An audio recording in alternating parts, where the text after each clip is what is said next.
All right, well, good morning to everybody, and here we are on another lovely Monday morning as we take a look at the markets. And let's talk first about the Moderna news. Moderna coming out and saying that they, not to be overpassed by Pfizer, Moderna has a drug, and unlike Pfizer's 90% effectiveness, theirs is 94% effective. So now we have two drugs coming up that are seemingly very effective, and the market was way up on that news. It's kind of given back a little bit since then. In fact, the NASDAQ is negative right now. And I was just thinking we should talk for a second about what it would take and what is the case for the VIX actually going below 20 and getting, what's the case for VIX going below the mean, for one thing. The VIX has been pretty high for a long time now. And, some people have said that, well, this is a situation where we should see the VIX move way lower, seeing as, well, markets are kind of at all-time highs. We've got this catalyst of a potential solution to our coronavirus problem. And so what's holding the, is this a case for us all to get short the VIX because probably stuff is going to move lower? It makes sense to move lower. And I just want to talk about kind of the case each way for a second, because usually with any sort of thing in the market, there's a case for each side. There's a case to be long and short vol at any time. And I think part of the reason when we think about it, yes, we're at all-time highs, but even with the vaccine, I think I might have said virus instead of vaccine, but even with the vaccine, there's been serious damage to the actual economy. We all know that the stock market is not the real economy, not just in the United States, but in the world. And so in my mind, it's going to take a little bit of time. There's been damage caused by this coronavirus. Now, if you're, no matter where you fall on the spectrum politically or how serious you think that this whole coronavirus thing is, even the perception of it being, a bad thing has hurt the economy, and especially for the littler guys in the service industry. We tend to talk about the restaurants, the hotels, up until really recently, like the transportation, whether it be cruise ships, the leisure industry, conventions, all this sort of thing. And we've had, the reality of the moment. I know the stock market is forward-looking. However, the reality of the moment is we are facing escalating infection rates in the U.S. So these are all reasons for volatility to stay higher, I would think. We heard all of this stuff as recently about possible foreclosures and basically just the fallout economically from this whole corona stuff. And just because the stock market rallies doesn't mean that just disappears. It would disappear if every person if every family was massively long the market, then it would help for the stock market to go up. But remember, statistically, the majority of shares in the market are held by a very small number of people in the world. There's a big disparity between the rich and poor, and it's something like 87% of shares are held by 10% of the population or something. So So all of these reasons, I believe, are keeping volatility higher right now than it was before. It's not just that, oh, well, I think it's too simple to say, oh, well, once we have a vaccine, everything's fine in the world. Everything's certainly better, and the outlook is a little better. However, stock markets have a strange way of acting when all the news is good, and every good news, every possible thing, when the outlook looks the brightest, that can kind of be time to be careful with the markets, because when all you can go is down, that can be a scary time. So I think it makes sense that the VIX is in, I would call it a mid-range now, 2337 I'm looking on the screen for.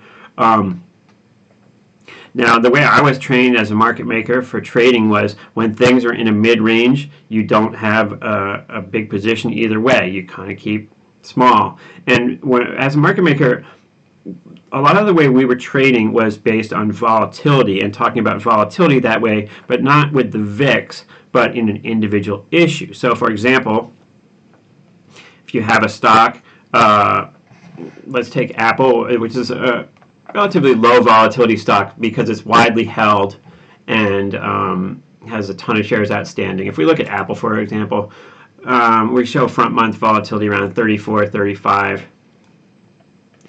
If we go into our Thinkorswim, there is a function which I think most of you probably know about.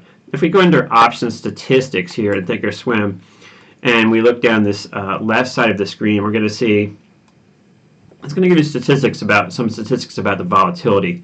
So this is showing for Apple current IV percent 17, which doesn't seem to make a whole lot of sense, seeing as when we just looked at the screen a second ago, we were looking at vol around a 35. So sometimes some of this stuff is suspect, and so let's go back to the options chain here for a second. So yeah, so we're seeing, like, on the right side column here, we're seeing volatilities as we go through the months around 35, 37. So it seems kind of strange in option statistics here. It's showing implied volatility, average current IV of 17. I take it as more of a 35, so that's kind of strange. Now, what it does is it shows here, this is useful information too, above here, 52-week high implied volatility 100, 52-week low 19, right? So this current IV percentage is not being calculated right for something, because if the 52-week low is 19 and current is lower than the 52-week low, then that's not right. So maybe this is a number that was taken right before expiration of the weekly options on Friday or something. Anyways, come back to this when the market's open, but this other information above is certainly useful. So a low of around 19, a high of 101. So when we talk about volatility being in a mid-range for this might be 30s, 40s, and as market makers, we would have not a big position either way. However, if volatility got down to, let's say, 19, or below 20, or maybe even below 25, if you know your product well, that would be a time that we would start accumulating. And if volatility got even lower, to say 10, then we would really start to put on a big position, anticipating that volatility would come back at some point more towards the mean. On the other end of the spectrum, we see 52-week high of 101. Well, if volatility in Apple all of a sudden jacked up, up to 100, and a lot of times when we see extreme volatilities, it's event-driven. It's either earnings or a product or something like that. We want to come up with and try to figure out the reason why volatility is high, and that's going to go into our calculation as well. But as volatility gets to extremes, we start to put on a bigger and bigger position. Now, as a market maker, it is easier to actually manage a position being long options because you have the ability daily to trade in and out of stuff, and also if you're watching your position all day, you can put scaled bids and offers in to scalp the gamma associated with being long options. Remember, when we're long options, if we're just long a bunch of options in a stock, calls and puts, let's say, equally, then as the stock moves around, if it moves up a couple bucks, we'll have some shares to sell against that position, and if it moves down, we'll have some shares to buy. And as the stock moves around, we're able to help finance the cost of owning those options by scalping stock back and forth. That can be harder to do as a retail trader. It's and you hear TheoTrade, or not TheoTrade, Tastyworks and Tom Sosnoff talk about this a lot, that in general, options are generally priced slightly higher than they're really worth, and there's a number of reasons for that. One of the reasons is just that there's not as many people willing to sell or able to sell options as there are able to buy. Most of you know that when you start out with a brokerage account, the first level you can get for trading options is to buy them. The hardest level to get, or the highest level, is to be able to sell naked options. And thus, there's that whole aspect that leads to option prices being slightly higher, because there's less people willing to sell stuff than buy stuff in the end. And thus, that whole dynamic makes it so it's ultimately harder to make money being long options than short statistically over long periods of time. So how that would kind of figure into what we're talking about now is you want to make sure that stuff really was a decent price, a really cheap price, before you started accumulating a lot of long, a big long position in an issue. And remember, with trading, we're talking about odds, and we're talking about putting ourselves in the most likely situation. You can put yourself in with great odds, and it can still not work out, right? And that certainly happens all the time. You can wait to sell stuff at an extremely high volatility, and then it can the underlying can still move more than the price of the options, and it can not work out. However, by making this sort of calculation, we can put the odds at best in our favor. So when we have a VIX of 20, right around the mean, and when I first traded in the VIX, I would have said the mean was like 17. I've kind of moved that up, ratcheted that up a couple points, just because we've been in this higher level for a while. So maybe around 20. I would say 23 now is a kind of an average area. It wouldn't be surprising to me if we pop back to 40 if something extreme happened pretty quickly. So when we're in a kind of mid-range here, I don't think you want to load up the truck either to the long or the short side. You want to keep limber in a way.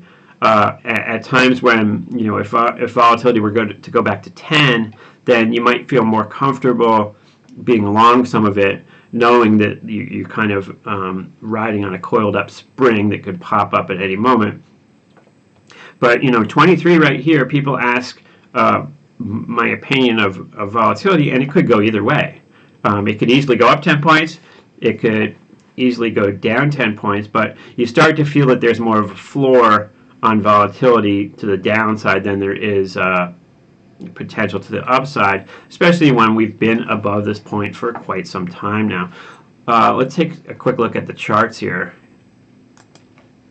on the VIX, and I can definitely say that I think that we will move into a lower area at some point this year. The question is when, and we'd like to, ideally we'd like to catch that move down, right? But a quick look at volatility here, and we can see that kind of the range that we've been in for, I think this is 6 months here.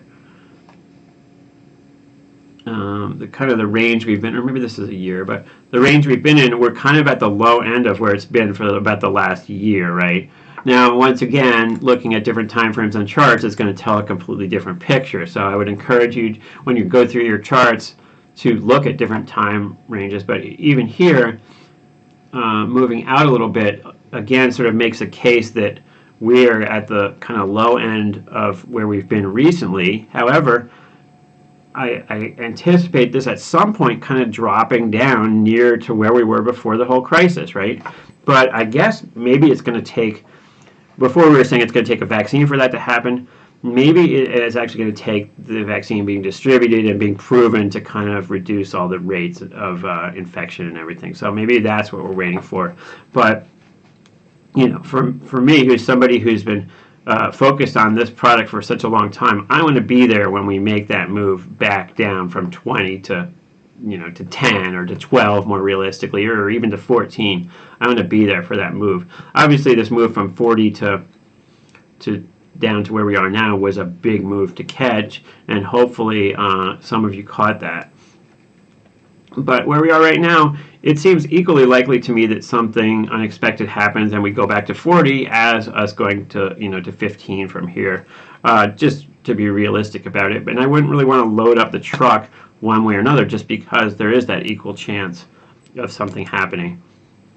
What's up, Dazwoff? And Warren the Idiot Masses, how's it going, fellas? Yeah, so we're coming into, we'll see what happens this week. I was watching CNBC for a little bit today, and I guess we'll continue to watch the, you know, the political drama unfold. Once again, this market's moving around all the place, and there's certain opportunities. I was looking at Lululemon last week, and my thought was maybe selling some out-of-the-money calls on a pop, and of course, it would have worked out if I'd done it, but I didn't do it, which is often the way things happen. NEO, which we were talking about earlier last week, really kind of it was crashing down at one point at the end of last week. Let's take a look at a 5-day here. Yeah, this session, it was crashing lower, and it kind of feels like we could see more room to the downside today, as it's way off the highs of in the middle of the night. Let's go to daily on NEO, and I mean, look at this range, 47 to, I guess it's not a huge range, but still, it rallied a little bit into the close, and since then it's just, it kind of feels like people that haven't really been paying too much attention to it, but maybe who are long it and made money on the way up, all of a sudden are waking up and being like, I better lock in whatever profits I have now. It seems like there's a little bit of that going on there in NEO right now. I have a friend who has been trading a bunch of penny stocks. He kind of like just got into the markets and trading all this stuff, and he's been messing around with a bunch of penny stocks. I would discourage you from messing with penny stocks. You know, they're penny stocks for a reason. Most of the people, you know, big name for penny stocks would be like Tim Sykes. And I have some friends who got into trading through Tim Sykes. He has a unique skill set and is able to do stuff. And in my opinion, he's not really able to teach people exactly what he does. A lot of these guys that trade penny stocks, what they do is they wait. Most of the pops in penny stocks, you know, like pump and dumps are associated with penny stocks, where, you know, there's nothing going on. It's an illiquid penny stock. Somebody comes out with a research report that drives the price up. What they'll do is they'll accumulate some shares. They'll come up with a research report that drives the shares up, and then they'll publicize it everywhere. And as people get interested in it and buy the shares, they get out of their initial position and make some money. The guys who do really well in penny stocks, it seems to me what they do is they wait for one of these things to pop up, and then they short it heavily and they ride it back down, because most of the time these things fizzle out. However, it's a risky proposition, and it takes skill, and it takes balls basically to do that. And I remember seeing somebody who was successful at that for a little while, and then every once in a while a penny stock turns into a real stock. A lot of times penny stocks will be biotech type companies that are maybe it's a company got a good idea, they financed it, and they're trying to to develop a drug or something, and it either works or it doesn't, and they burn money. And the question is, can they come up with something that's viable that they can sell in the market before they run out of money or ways to finance? And every once in a while, one of these companies actually comes up with a successful product, and it turns into a real stock.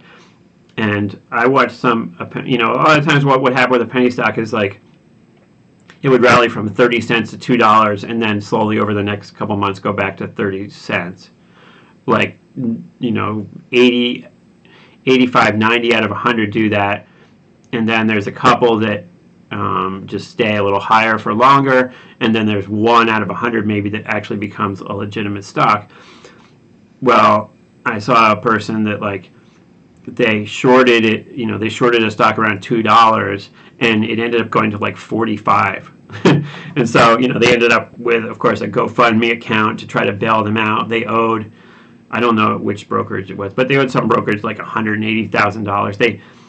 They had like something like $15,000 or $20,000 to play with, and they had shorted penny stocks with it, and they ended up with a bill for like over $100,000 from this company. And I do tell you this story to scare you, because it's risky shorting stuff. When you short something that's like under $5, that it can go to infinity to the upside, and all you can make is between, like, let's say you short something that's $1, all you can make is $1, right, to the downside if it goes to 0, but you can lose so much more to the upside. So I just caution people against that.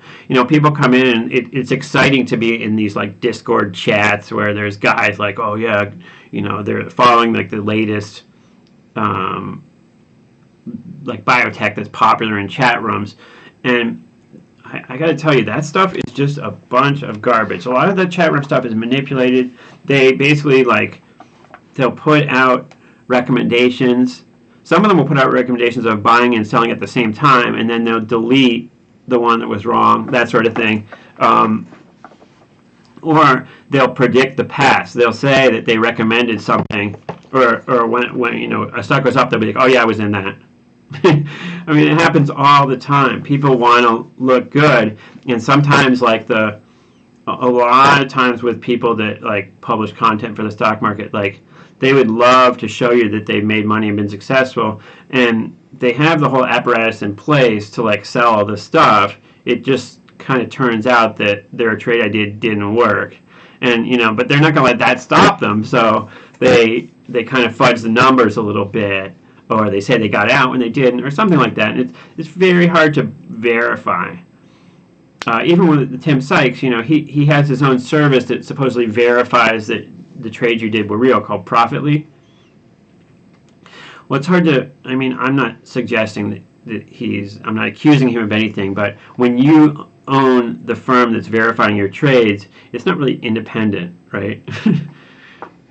Anyhow, it looks like the NASDAQ is rallying as we speak, almost back to unched here. Just let me go over the position I have on right now, just for curiosity or something. I have a calendar on, and I like calendars when I feel like we've kind of already made a big move in VXX, and we might just sit around here. So when I put calendars on, what I do is I target a strike, which is a price that I'm predicting that, say, VXX is going to end up at in a couple months. And so right now I'm using the 17 strike in VXX.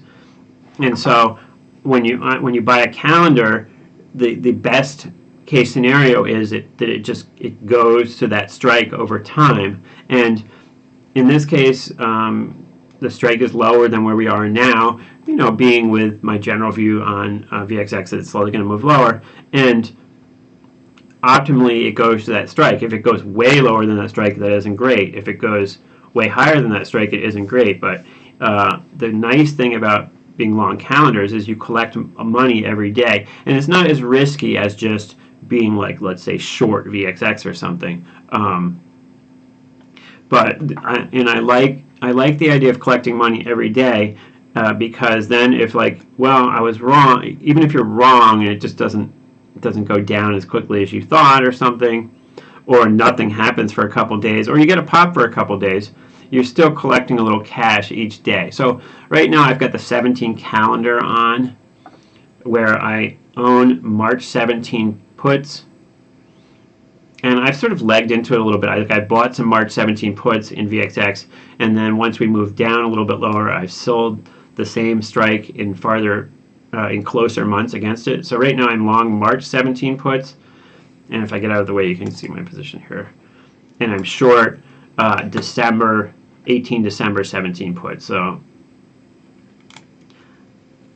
let's see, does this show the numbers? Oh yeah, so I have 48 of these spreads on. So I'm long 48 March 17 puts. I'm long 45 December 17 puts. And just to keep my delta, like just to keep me leaning short, I sold some lower strike too. So, you know, theoretically what could happen here is that we never quite get to 17 by expiration. So all these options I sold go out worthless, but they finance these March puts for later. And so if, let's say we get to December expiration, these options go out worthless, I could go ahead and then sell the next month and add more, you know, more income and decrease the price of these March 17 puts even more over time. So I like to have this kind of position on when I don't feel like we're going to make a huge move, or that it feels like we're just going to stay in a range for a while, as opposed to if I think I'm going to make a huge move down, then I would just buy straight up put spreads that it's, you know, buying one put and selling another in the same month type thing.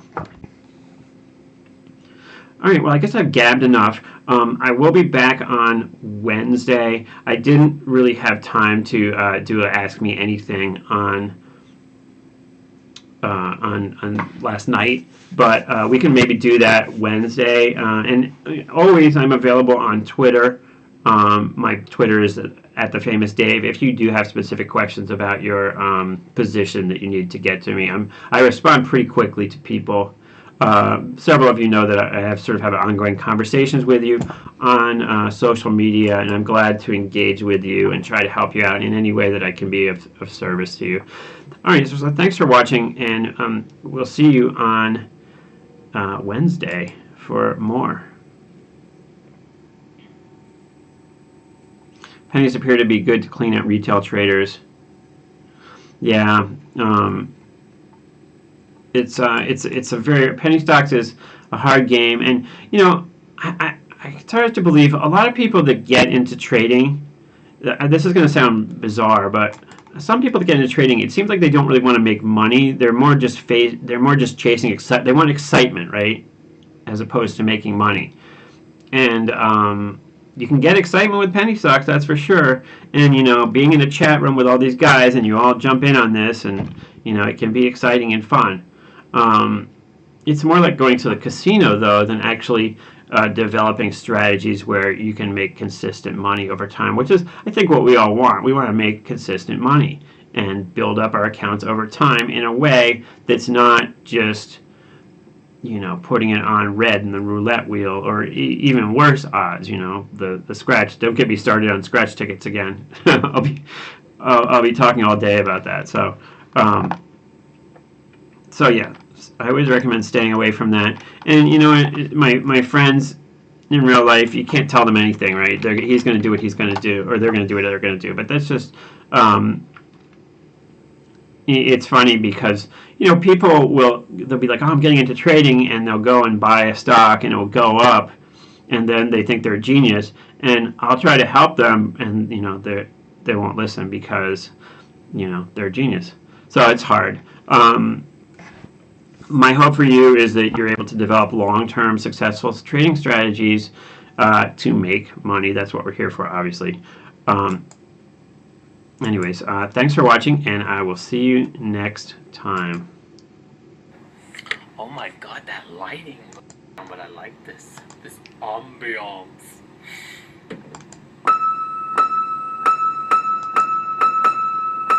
See ya.